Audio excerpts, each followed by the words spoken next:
आप सभी को मेरा नमस्कार और आप लोग का बहुत हार्दिक स्वागत है शब्द माइक के एपिसोड में। तो आज हमारा जो एपिसोड है वो शब्द माइक 48 है। So I am welcoming you all and आप लोग को जैसे पता भी है कि अपकमिंग वीक में न्यू ईयर के टाइम पे हम लोग का गोल्डन जुबली भी आएगी, राइट? तो आई होप आप सब लोग एक्साइटेड हैं और उसी फ्लो में हम चलते रहेंगे जब भी हम गोल्डन जुबली हिट कर रहे हैं। अगर आप लोग नहीं होते तो अभी तक ये हम लोग का प्लेटफॉर्म यहाँ तक नहीं होता। तो आप लोग को मैं थैंक यू भी कहना चाहूंगी कि आप सब लोग आप हमारे साथ जुड़ते हैं हर बार और अपना प्रेशियस टाइम, अपने प्रेशियस वर्ड्स हम सबके सामने प्रेजेंट करते हैं। तो इसी सब के साथ मैं स्टार्ट करना चाहूंगी आज का प्रोग्राम अपना, और इसी के साथ मैं पहले पार्टिसिपेंट को वेलकम करना चाहूंगी। तो विवेक कुमार सर, मैं आपको बुलाना चाहूंगी, प्लीज आप आइए और हम सबके सामने अपनी प्रस्तुति रखिए। बहुत बहुत आभार मैम, जी। ये अवसर प्रदान करने के लिए। और मंच पर उपस्थित सभी साथी रचनाकारों को प्रणाम। मैं एक श्रृंगार की प्रेम का गीत है, उसी को प्रस्तुत करना चाहूंगा। भक्ति के रंग रंगी कोई भी साधिका, चाहे मीरा रही या हो फिर राधिका, दोनों ने जो किया प्रेम का था चरम, कृष्ण के प्रेम से मिट गए सब भरम। कृष्ण के रंग से जो सराबोर है, प्रेम में कृष्ण के भाव भी भोर। सुध बुध खोए है जो बन गई वर्तिका, सुध बुध खोए है जो बन गई वर्तिका, प्रेम में थी जली एक वो साधिका। विष था पीना पड़ा पर डिगी वो नहीं, प्रेम में कृष्ण के खुद को पागल किया। लड़ पड़ी थी सभी से कृष्ण के नाम से, खुद को भक्ति से अपने अमर कर दिया। राधिका राधिका जो रही ही नहीं, खो के माधव में राधा के प्रेम का क्या समीक्षा करूं, खुद को मोहन में जिसने समाहित किया, खुद को मोहन में जिसने समाहित किया। बहुत बहुत आभार सर। बहुत जोरदार तालियां बढ़िया, हो जाए बहुत विवेक सुंदर। जी के लिए। बहुत खूबसूरत। शुक्रिया सर। एंड इसी के साथ मैं सेकंड पार्टिसिपेंट को वेलकम करना चाहूंगी। एंड अपने सेकंड पार्टिसिपेंट अमन सर ही है। आप प्लीज आइए सर और अपनी प्रस्तुति हमारे सामने रखिए। नमस्कार जी, नमस्कार नित्या जी। जी सभी को नमस्कार। नमस्कार। आज चूंकि नए साल के ऊपर कुछ लिखने के लिए आप लोगों ने कहा था, कोशिश की थी मैंने लिखने की, तो पहले शुरुआत एक शेर से कि कुछ यूं गुजरा यह साल समझो, कुछ यूं गुजरा यह साल समझो, जो हमसे मिलो तो हाल समझो, कि जिस्म जिंदा है सांसें ले रहा है, जिस्म जिंदा है सांसें ले रहा है, बस बची नहीं है खाल समझो। कुछ यूं गुजरा है यह साल समझो, कि जेब की छोटी छेद जब खाई हो गई, चाहत मेरी किसी और की लुगाई हो गई, क्या बात। चिथरी चिथरी जाड़े की रजाई हो गई, खुशियां भी अब आहों की ढाई हो गई। गर्मी ने हमको चैन से रहने नहीं दिया। पूरा साल का ब्यौरा है, एक एक करके आएगा कि गर्मी ने हमें चैन से रहने नहीं दिया, टपकते पसीने ने हमें सोने नहीं दिया, औरों का देखकर शीत ताप का महल, पत्नी ने हमें ठंडा पानी पीने नहीं दिया। बहुत बढ़िया। तो एक बार फिर से कि गर्मी ने हमको चैन से जीने नहीं दिया, टपकते पसीने ने हमें सोने नहीं दिया, देख कर औरों का शीत ताप का महल, पत्नी ने हमें ठंडा पानी पीने नहीं दिया। टपकती बरसाते भी बिना पकौड़े के बीत गए, एक मिक्सी के जितने चटनी बनने नहीं दिया। औकात लेकर आया त्योहारों का मौसम, औकात लेकर आया त्योहारों का मौसम, महंगाई ने कुछ मन का होने नहीं दिया। अब आते हैं साल के 12 महीने के ऊपर कि जनवरी ने जीने की चाहत जगाई थी, जनवरी ने जीने की चाहत जगाई थी, फरवरी ने इश्क की अलग जगाई थी, मार्च का महीना रंगीन था मगर, मार्च का महीना रंगीन था मगर, अप्रैल सारी नजदीकियां बढ़ाई थी। था मई का महीना और गर्म सांसें रही, था मई का महीना और गर्म सांसें रही, जून ने लेकिन अपनी हैसियत बताई थी। रिमझिम फुहारों में जुलाई गुजर गई, अगस्त आते आते हर परत उतर गई। सितंबर में शोर उसकी शादी का रहा, सितंबर में शोर उसकी शादी का रहा, पर में किसी और ने डोली उठाई थी। मैं अकेला और नवंबर दोनों घुट के रह गए, मैं अकेला और नवंबर दोनों घुटकर रह गए। पर आते आते हम धरती पर आ गए। 12 महीने 4 मौसम और 13 पर्व, 12 महीने 4 मौसम और 13 पर्व, अपना क्या हासिल रहा यही सोचते रहे, अपना क्या हासिल रहा यही सोचते रहे। धन्यवाद जी। बहुत बहुत सुंदर। सुंदर लग रहा है। आप अल्ताफ रजा को ज्यादा सुन रहे हैं आजकल। अगली अगली लाइन मैं बोल देता हूँ उसके आगे की, लेकिन ये क्या बताऊं, अब हाँ हाल राजा, दूसरा, हमारे साल बचपन। दूसरा था, ये साल दूसरा है। चलिए प्रोग्राम को आगे बढ़ाते हैं। मैं आप सभी के समक्ष अपने तीसरे पार्टिसिपेंट को बुलाना चाहूंगी आज के प्रोग्राम के, और गणेश सर, इसी के साथ मैं आपको वेलकम करना चाहूंगी। माइक इज ऑल योर्स, आप प्लीज आइए और अपनी प्रस्तुति हमारे सामने रखिए। जी मैडम, बहुत बहुत धन्यवाद। सम्मान्य शब्द टीम और सभी विद्वान साथियों, नमस्कार। आज की पोयम जो कि आप लोगों ने जैसा टॉपिक दिया है, तो नए साल के संबंध, स्वागत के संबंध में कुछ पंक्तियां। स्वागत है, अभिनंदन है, नव वर्ष का, नव प्रकाश का, नवीन युग का स्वागत है, अभिनंदन है। नए लक्ष्य का, नए प्रयास का, नए मापदंड का स्वागत है, अभिनंदन है। नव विचार का, नव चिंतन का, नव सृजन का स्वागत है, अभिनंदन है। नवल देश का, नवल नीति का, नवल रीति का स्वागत है, अभिनंदन है। नए कर्म का, नए बोध का, नए निश्चय का स्वागत है, अभिनंदन है।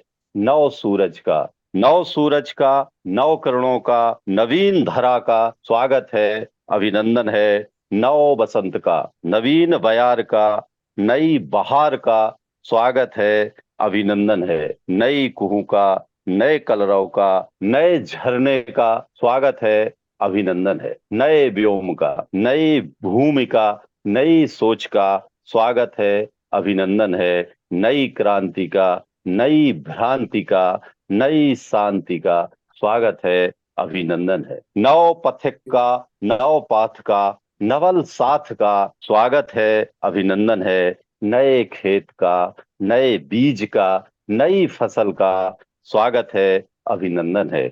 नव ऋतुराज का, नवीन पुष्प का, नवीन सुगंध का स्वागत है, अभिनंदन है। नए ध्वंस का, नए ध्वंस का, नव निर्माण का, नए भारत का स्वागत है, अभिनंदन है। नई एकता का, नए धर्म का, नई एकता का, नए धर्म का, नवीन विधान का स्वागत है, अभिनंदन है। नई सत्ता का, नई सीमा में नए देश का स्वागत है, अभिनंदन है। नव यौवन का, नवीन प्रेम का, नव यौवन का, नवीन प्रेम का, नव सृजन का स्वागत है, अभिनंदन है। नवीन समय में, नवीन समय में, नए काल चक्र में महाकाल का स्वागत है, अभिनंदन है। नई किरण में, नई बेला में, नई किरण में, नई बेला में आप सभी का स्वागत है, अभिनंदन है, वंदन है, धन्यवाद। बहुत सुंदर, बहुत बहुत सुंदर। बढ़िया बहुत सर, बहुत बहुत बढ़िया। शब्दों का चयन भी बहुत। वाकई में बहुत अच्छी तरीके से आपने अपनी पोएम को प्रेजेंट किया, और जो वर्ड्स का सिलेक्शन था वो भी काफी अच्छा था। चलिए, तो कार्यक्रम को आगे बढ़ाते हैं। मैं नेक्स्ट पार्टिसिपेंट को इनवाइट करना चाहूंगी। मैं विवेक सर को बुलाना चाहूंगी। आप प्लीज सर आइए और अपनी प्रस्तुति हम सबके समक्ष रखिए। धन्यवाद मैडम, और सभी को और इस मंच को नमस्कार करते हुए एक पोइम सुनाना चाहता हूँ। ये पोइम है आज की स्थिति पर, जो परवरिश है हम लोगों के टाइम में, जो परवरिश हुई, हमने अपने बच्चों की जो परवरिश की, और आज की जो परवरिश है उसके ऊपर मैंने कुछ लिखने की कोशिश की है। स्थिति देते हुए मैंने नव पीढ़ी से उसके स्टेंजा के बाद एक प्रश्न रखा है, तो उसी को मैं शुरू करता हूँ। नव पीढ़ी से नहीं अपेक्षा, नव पीढ़ी से नहीं अपेक्षा, मेरे इन प्रश्नों का उत्तर दे, करबद्ध निवेदन इतना केवल, थोड़ा सिर्फ मनन कर ले, 2 पल सिर्फ मनन कर ले, 2 पल सिर्फ मनन कर ले। स्थितियां हैं कि माता पिता तो जुटा रहे हैं, माता पिता तो जुटा रहे हैं बेहतर सुख सुविधा साधन, कोशिश करते बस हो जाए सुख में बच्चों का जीवन। सौंप के बच्चे आया कोई, सौंप के बच्चे आया कोई, दोनों करते धन अर्जन, संस्कार आया से लेता उनके बच्चों का बचपन, संस्कार आया से लेता उनके बच्चों का बचपन। तो इस पर मेरा प्रश्न है नपीड़ी से, आया कोई संस्कार का दाता समझ लिया है क्या? आया कोई संस्कार का दाता समझ लिया है क्या? अब जब बच्चे आया पलते हैं तो पेरेंट्स की क्या स्थिति है वो देखें। ऐसे बच्चे क्या समझेंगे प्यार मोहब्बत अपनापन, ऐसे बच्चे क्या समझेंगे प्यार मोहब्बत अपनापन, उनकी आंखों में पाओगे अपने प्रति अनजानापन, उनकी आंखों में पाओगे अपने प्रति अनजानापन। व्यर्थ बहुत पछताओगे तब, व्यर्थ बहुत पछताओगे तब, व्यर्थ लगेंगे दौलत धन, तरस जाओगे तुम पाने को इन अपनों का अपनापन, तरस जाओगे तुम पाने को इन अपनों का अपनापन। तो मेरा प्रश्न है, आत्मीय प्यार की अनुपम दौलत, आत्मीय प्यार की अनुपम दौलत आया दे पाएगी क्या? आया दे पाएगी क्या? अब आज की पीढ़ी के पास पैसा तो है, वक्त नहीं है, वो अपने लिए नहीं कर पाते, अपने बच्चों की खुशियों में ध्यान नहीं रख पाते, तो आजकल वृद्धों की क्या खुशी होगी वो रख पाएंगे। तो मैं इस पर मैंने लिखा है, वक्त कहाँ तुम पर जो पूछो, वक्त कहाँ तुम पर जो पूछो, क्या पिया और खाया क्या, उनके मन को बुरा लगा क्या, उनके मन को भाया क्या। माना जीन्स तुम्हारे होंगे, माना जीन्स तुम्हारे होंगे, व्यवहार आचरण आया का, पर बचपन को ना दास बना लें दुर्गों संगत माया का। तो मेरा प्रश्न है कि विश्लेषण कर पछताओगे, विश्लेषण कर पछताओगे, सब कुछ खोया पाया क्या, सब कुछ खोया पाया क्या। अब आजकल बच्चों को जो है क्या स्थिति हो जाती है ऐसे माहौल में, एकाकीपन से हर बच्चा आज अकेला जूझ रहा, जीवन की हर गूढ़ पहेली इंटरनेट से बूझ रहा, जीवन की हर गूढ़ पहेली बस गूगल पर जूझ रहा। क्या बात। अब उसको विश्वास नहीं है, अब उसको विश्वास नहीं है अपने मम्मी पापा का, आंख मूंद अनुसरण करेगा कंप्यूटर और आया का। तो मेरा प्रश्न है कि तुम्हें तुम्हारा कृष्ण कन्हैया, तुम्हें तुम्हारा कृष्ण कन्हैया माता पिता समझेगा क्या, तुम्हें तुम्हारा कृष्ण कन्हैया माता पिता समझेगा क्या।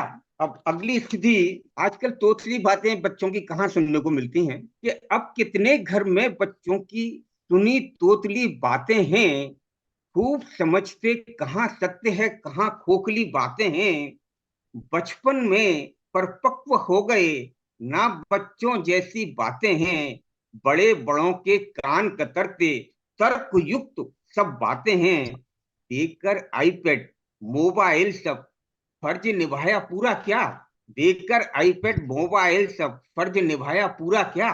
तो बच्चों की जो पेरेंट्स हैं आजकल उनको क्या कहते हैं कि साहब बच्चे तो बड़े सुरक्षित रहेंगे, तो बच्चे खूब सुरक्षित होंगे यदि संग में आया होगी, खेल खिलौने व्यस्त रखेंगे और जरूरत क्या होगी, समय पर खाना दूध मिलेगा, समय पर खाना दूध मिलेगा, लापरवाही क्यों होगी, ऑनलाइन माँ की लैपटॉप से नजर तो बच्चों पर होगी। तो मेरा प्रश्न है कि मातृत्व स्पर्श से वंचित रखना, मातृत्व स्पर्श से वंचित रखना अत्याचार नहीं है क्या, अत्याचार नहीं है क्या।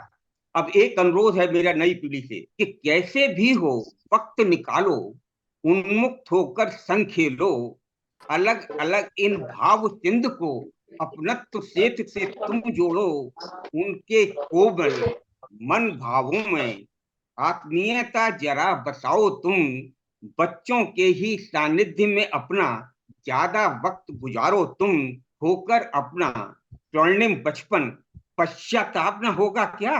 होकर अपना स्वर्णिम बचपन, पश्चाताप न होगा क्या?